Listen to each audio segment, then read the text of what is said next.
1,00,000 రూపాయల పెట్టుబడి ఇన్వెస్ట్మెంట్ 5 సంవత్సరాలలో 3 లక్షలుగా పెరిగితే దాని CAGR ఎంత, అంటే కాంపౌండ్ యాన్యువల్ గ్రోత్ రేట్, వార్షిక వృద్ధి రేటు ఎంత?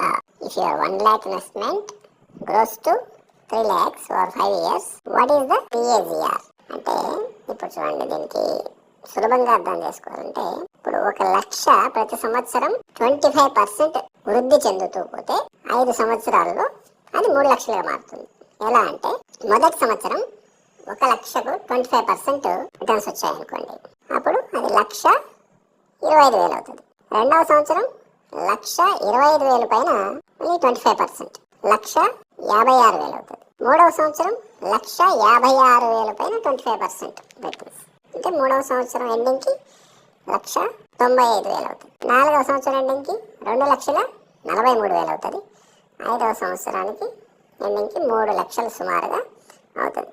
కాబట్టి మీ పెట్టుబడి 5 సంవత్సరాల్లో 3 రెట్లు అవ్వాలి అంటే CAGR 25% కావాలి. Thank you.